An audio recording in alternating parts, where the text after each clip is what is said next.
Be back here in California. Close to home? It's great. I'm excited to be back here, excited to see some family and friends. How many people do you think you'll have in attendance over the next 4 days? The total number, I don't know. I'm letting my parents kind of take care of that end, so it's just one less distraction. Is it even amazing to you thinking going from Linden, coming home, just the road that you've taken to get here?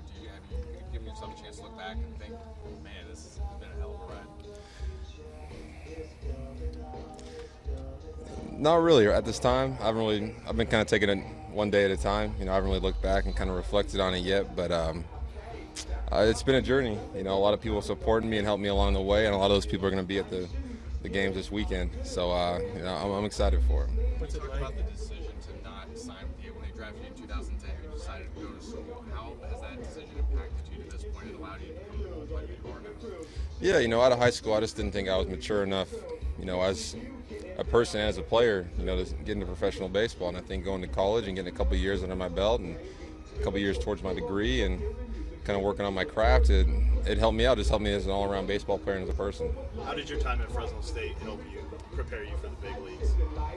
I was working underneath one of the best college baseball coaches in the nation, and the coaching staff we had there, the players that I got to play with were incredible. So it really helped me fine-tune my whole game of baseball and mature as a person.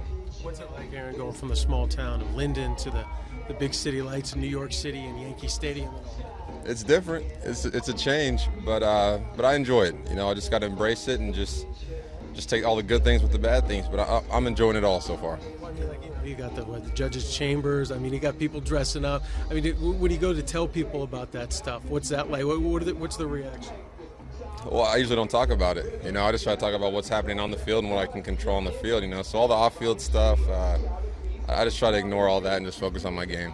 Do you realize there are 2 buses from Linden High School and Bob Ammerman coming here on Saturday?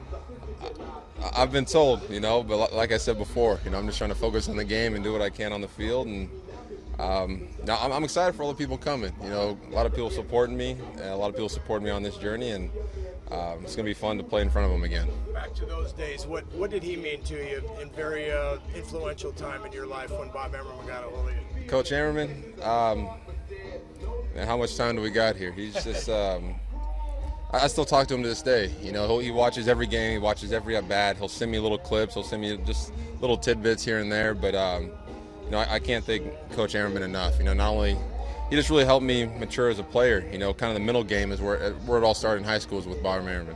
Jojo already said that this is a game of adjustments, and he's a little bit surprised even the way you've been able to adjust to Major League Baseball. What's been some of the things that you've had to concern with just in terms of adjusting to being a major leaguer?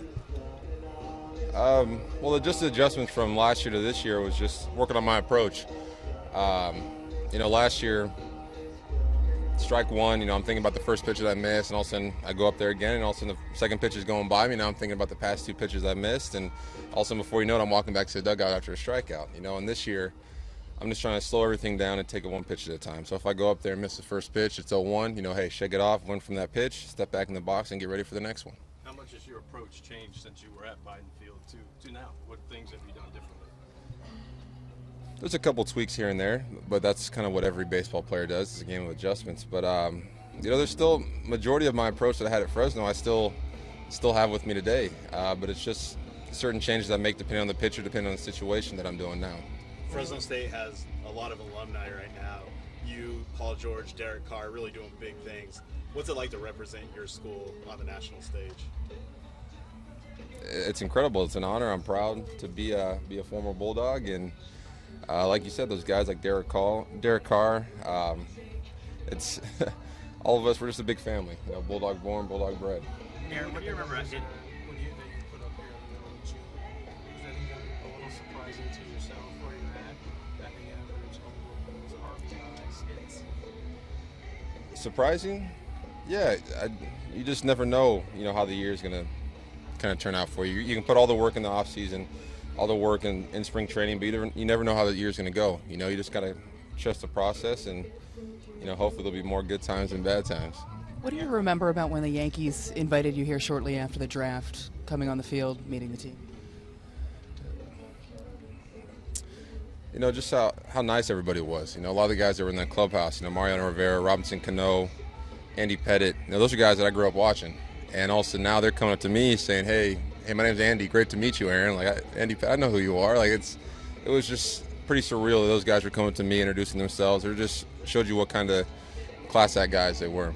How much fun did you have with that Jimmy Fallon skit? I was nervous, man. I was really nervous, but all the behind-the-scenes people really helped calm me down and kind of walk me through it, and they did a good job editing it all and made it turn out pretty good. Aaron, what do you remember about hitting here back before the 2010 draft when the A's had you here for the prospect draft? For the prospect draft, Or for the prospect cage? Yeah, it's a big park. I'm used to my high school fields, and getting a chance to hit on this field was pretty cool. The day kind of flew by, to be honest. I was nervous. I was trying to put on a good show, but I enjoyed every minute of it. It was the best field I ever played on at the time.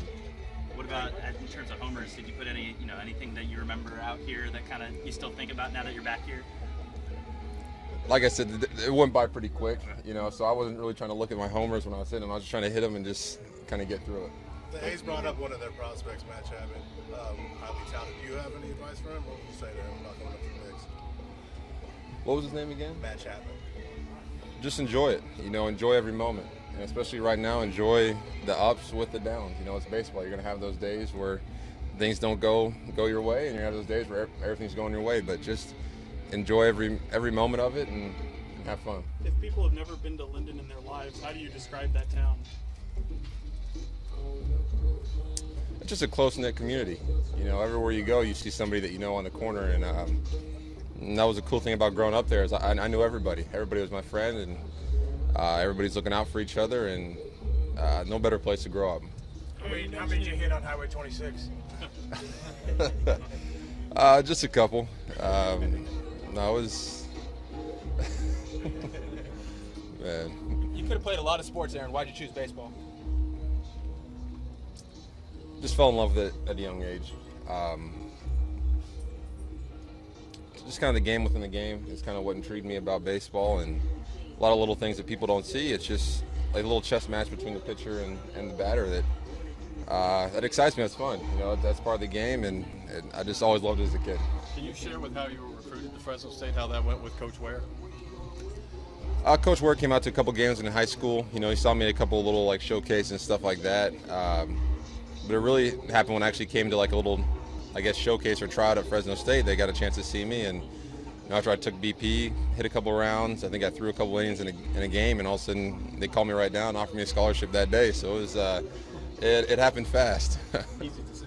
Yeah. You mentioned some of the older Yankees and Joe being your manager as well, and talking about handling the spotlight for a younger kid. How do you feel you handle the spotlight? What kind of advice have they given you about handling a spotlight in a big city like New York?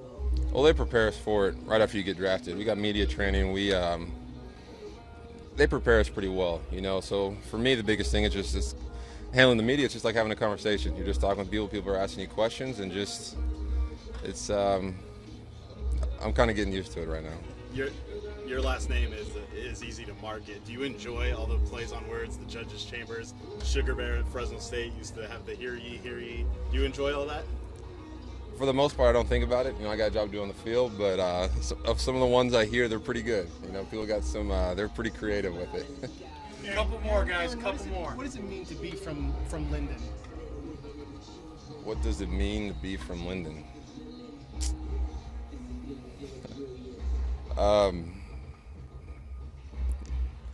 What do you mean? What does it mean? Does it make you proud? I mean, they're obviously tremendous fans of yours now, but when you look back, what are the characteristics of that community that you think you've taken with you to this level?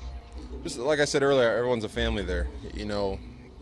Every corner I went to, everybody in school, we're all always looking out for each other. Even now, some of the people that I still talk to that have been following my career, they're just looking out for me, trying to support me the best way they can. And especially when I go home during the off season, we just take care of each other. Is it kind of humbling to lead the American League All-Star votes to this point? It's pretty surreal, to be honest. I never thought in my wildest dreams something like that would happen. You dream about it as a kid, but until it actually happens, it's it's pretty crazy. Did you ever let yourself dream that big as a kid? Yeah, of course, especially in the backyard, playing wiffle ball. You always dreamed about certain situations or getting the chance to play in a World Series and stuff like that. But it's just pretty surreal, you know, what's happening so far this year. And all I can thank is my team. You know, I'm just been put in the right position so far and surrounded by great guys in the clubhouse, great guys in the field, and they're just helping me excel on the field right now.